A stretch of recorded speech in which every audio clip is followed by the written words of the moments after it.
Hello guys, कैसे हैं दोस्तों। आज मैं आपके सामने एक सत्य घटना लेकर आई हूँ।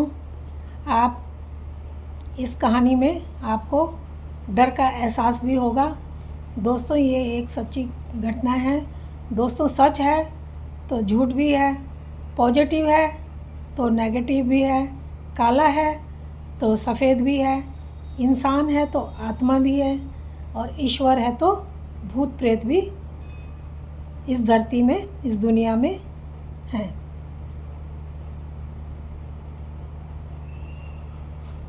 हर तरह के लोग इस धरती पर आपको मिल जाएंगे। आपने केवल किस्से ही सुने होंगे, किसी ने तो इनको घटनाओं को एहसास भी किया है और कईयों ने झेला भी है। आज एक औरत की कहानी मैं आपको सुनाती हूँ। उसका नाम मेघना है। वो 30 साल की हो गई थी और वो शादीशुदा है। रात का समय था, वो ट्रेन से सफ़र कर रही थी। ट्रेन में जाना उसकी मजबूरी थी क्योंकि बस उस टाइम पे नहीं चल रही थी, इसलिए उसको ट्रेन में जाना पड़ा। वो अपनी माँ के साथ में जा रही थी अपने मायके। तो वो ट्रेन की इंतज़ार कर रहे थे। रात के 11:30 बजे थे। ट्रेन कुछ लेट थी। वहाँ पर स्टेशन पर एक लड़का भी टहल रहा था। कुछ लोग वहाँ पर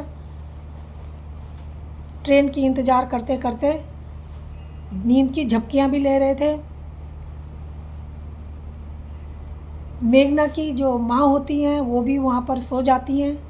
तभी मेघना को भी झपकी आ जाती है बैठे बैठे, और उसके कानों में पीछे से एक फुसफुसाहट की आवाज़ आती है, मेघना मेरे साथ चलो। मेघना आंखें खोल के देखती है कौन है, तो देखती है कि कोई भी नहीं है। वो पानी पीती है और सोचती है कि मेरा वहम होगा।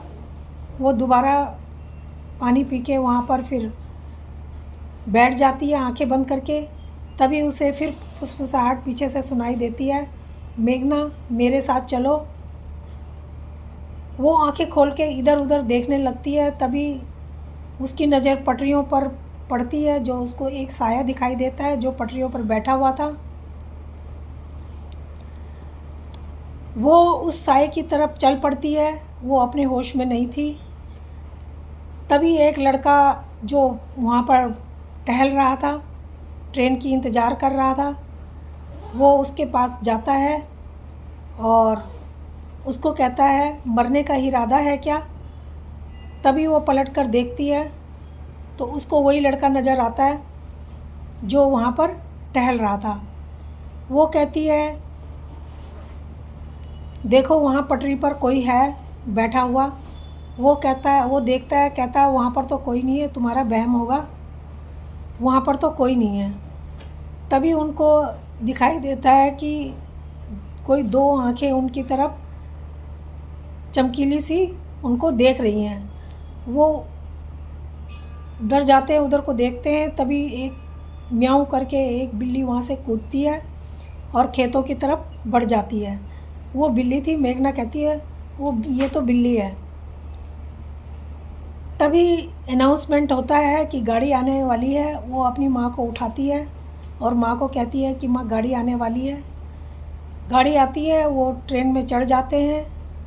उसकी माँ और वो लड़का वहाँ पर बैठ जाते हैं। मेघना दरवाजे पर आके खड़ी हो जाती है। उसे लगा कि नीचे से उसे कोई देख रहा है। वो वहाँ पर खड़ी होके उसको देखती है। तभी वो देखती है कि साया ट्रेन में चढ़ गया है। वो भी आके अपनी सीट पर आती है, लेट जाती है। वो लड़का भी लेट जाता है। मेघना अपने घर में, अपने परिवार में सबसे छोटी थी। उसके चाचा चाची उसे बहुत प्यार करते थे। तभी वो ट्रेन के डब्बे में जाके गेट पे खड़ी होती है। ट्रेन रुकती है और वो नीचे चली जाती है। थोड़ा आगे भीड़ लगी हुई थी, वो भीड़ की तरफ चल पड़ती है और मेघना वहाँ गई और वहाँ तभी पीछे पलट कर देखती है तो एक साया उसे दिखाई देता है। वो उसे पहचान लेती है और वहाँ पर एक बोर्ड पढ़कर वो चौंक जाती है, उसके होश उड़ जाते हैं। वो भागकर ट्रेन में चढ़ने लगती है, ट्रेन चल पड़ती है। वो ट्रेन में अधलटकी सी गेट पर हो जाती है। वो ट्रेन के डंडे को पकड़ लेती है, लेकिन वो ऊपर चढ़ नहीं पाती और उसमें लटक जाती है। तभी वो लड़का जो उनके साथ चढ़ा था वो टॉयलेट की तरफ आता है। मेघना को वहाँ पे लटके हुए देखकर वो उसका हाथ पकड़ के ऊपर खींच लेता है। मेघना अपनी सीट पर जाके जाती है और लेट जाती है। वो लड़का भी आकर वहाँ पर लेट जाता है। मेघना अपने घर पहुँच जाती है और अपनी माँ के साथ छत पर टहल रही थी। तभी उसकी माँ कहती है कि पता नहीं चाची कहाँ होगी, किस हाल में होगी, जब से गई है उसकी कोई खबर ही नहीं आई है। उसे तभी उस मेघना को ध्यान आता है वो और सारा किस्सा माँ को शुरू से जो हुआ था वो सब कुछ सुनाने लगती है। वो माँ को सारी बात बताती है और उसकी माँ घबरा जाती है। तभी डोरबेल बजती है और मेघना दरवाज़ा खोलने गई। तभी काली बिल्ली आई। उसे वहाँ कोई दिखाई नहीं देता और एक काली बिल्ली आती है जो वहाँ से सीधा छत पर चली जाती है और वो अपनी माँ से आकर कमरे में लिपट जाती है। उसे डर लग जाता है। वो वहाँ से मेहमानों वाले कमरे में जाती है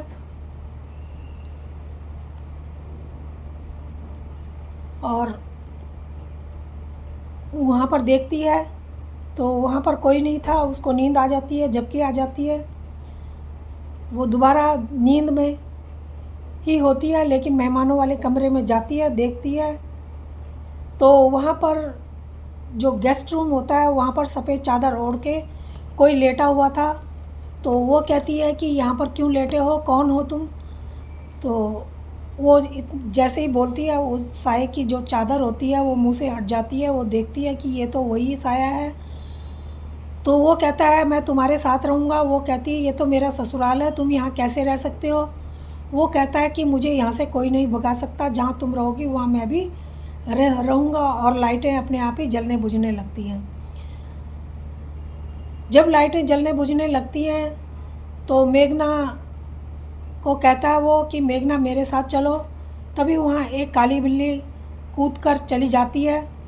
सब लाइटें उसके बाद ठीक हो जाती हैं। उसकी आँख भी खुल जाती है। उसे जब आँख खुलती है तो सामने अपना भाई नज़र आता है। वो देखती है मैं तो अपने मायके में हूँ, अभी तक तो मैं अपने ससुराल में थी। उसकी माँ को उसने अपना सारा सपना सुनाया। वो उसकी माँ कहती है कि वो तेरे को ही क्यों दिखाई देता है, उसको तो मरे 10 साल हो चुके हैं, वो किसी को नहीं दिखता, सिर्फ तेरे को ही क्यों दिखता है।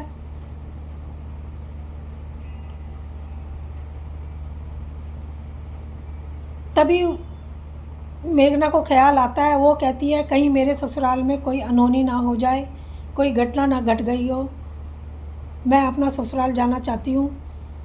तो उसकी माँ भी कहती है ठीक है बेटा, जैसे तुम्हारी मर्ज़ी। तो इतने में उसकी सास का फ़ोन भी आ जाता है। सास कहती है कि मेरी तबीयत ख़राब है और तुम आ जाओ। वो अपने ससुराल पहुंच जाती है। दूसरे ही दिन अपने भाई को कहती है कि तुम मेरा टिकट करा दो और मुझे बैठा दो, मैं चली जाऊंगी। लेकिन उसका भाई उसको छोड़ने जाता है और उसका भाई उसको छोड़कर तुरंत ही वापस आ जाता है। जब वो रात को सोई हुई थी अपने पति के साथ तो उसको लगता है कि उनके बीच में कोई साया, कोई लेटा हुआ है। लेकिन जब वो मुड़ के देखती है तो वो मुड़ नहीं पाती। उसे ऐसे लगता है कि किसी ने उसको जकड़ रखा है। तभी एक फुसफुसाहट की आवाज़ उसके कानों में आती है, मेघना मेरे साथ चलो। फिर वो थोड़ी देर में ठीक हो जाती है। उसकी हालत जो ख़राब, उसके बाद उसकी हालत ख़राब हो जाती है और वो अपनी सास के पास जाती है। सास को सारी बात बताती है। सास उसको पंडित जी के पास ले जाती है। पंडित जी उसको एक ताबीज़ देते हैं और कहते हैं इसको अपने हाथ में बांध के रखना, इसको कभी उतारना नहीं।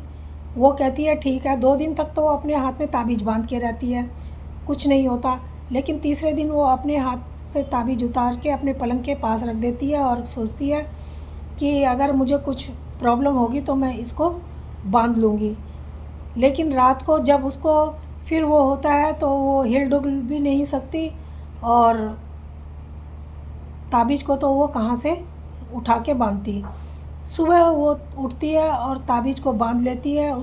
फिर उसकी सास पंडित जी के पास उसको ले जाती है, और पंडित जी उसको एक कागज़ में मंत्र लिख के देते हैं और कहते हैं कि तुम इस कागज़ को लेके मंदिर का 2 चक्कर लगाओ, और रुकना नहीं है, बिना रुके हुए ही 2 चक्कर लगाने, चाहे कुछ भी हो जाए। वो मंदिर के चक्कर लगा रही थी उसको हाथ में लेके, तभी वो देखती है कि कोई साया उसको देख रहा है, पर वो अपने चक्कर पूरे करती है और बिना रुके। और उसके बाद पंडित जी के पास आती है। पंडित जी कहते हैं कि ये कागज़ तुम अपने साथ लेके जाओ, और रात को 12 बजे ठीक तुमने अकेले ही अपने घर का 1 चक्कर लगाना है, किसी को साथ में नहीं लेना, और बिना डरे हुए तुमने चक्कर पूरा करना है, बिल्कुल रुकना नहीं है। वो कहती है ठीक है। अब वो घर का चक्कर लगाती है। उसको डर तो बहुत लग रहा था, लेकिन वो उसको चक्कर को पूरे करती है। अब वो मंत्र को जो अलग रख देती है, और तभी उसको वो साया जो है ऐसे लग रहा था कि वो मुझे कहीं से देख रहा है। वो उससे पूछती है तुम कौन हो और क्या चाहते हो, तुम मेरे साथ साथ क्यों घूम रहे हो, मुझे क्यों बार बार दिखाई दे रहे हो, मुझे क्यों परेशान कर रहे हो। वो कहता है कि मुझसे बहुत बड़ी गलती हो गई। एक दिन शराब के नशे में गुस्से में मैं घर से निकल गया और मैंने ट्रेन में कटकर अपनी जान दे दी। मैं तुम्हारा चाचा हूँ और तुम मेरी आत्मा अभी भटक रही है। मुझे उससे मिला दो, मैं उससे मिलकर चला जाऊँगा। तो वो कहती है ठीक है, मिला दूँगी। तो इतने में थोड़ी देर बाद में उसके भाई का फ़ोन आता है, और उसका भाई कहता है कि मुझे आज मार्केट में चाची मिली थी, तो मैंने चाची का फ़ोन नंबर ले लिया है। वो कहती है कि ठीक है, तुमने अच्छा किया, वो फ़ोन नंबर मुझे दे दो। वो फ़ोन नंबर अपने भाई से लेती है और चाची को फ़ोन लगाती है और चाची को सारी बात बता देती है। जब चाची को सारी बात बताती है, फिर वो मिलकर चाची उनके साथ आ जाती है और वो सब मिलकर रहने लगते हैं। फिर वो साया कभी मेघना को परेशान नहीं करता और सब कुछ ठीक हो जाता है। तो दोस्तों, आपको ये कहानी कैसी लगी? अगर अच्छी लगी हो तो प्लीज़ लाइक और सब्सक्राइब ज़रूर करना। धन्यवाद।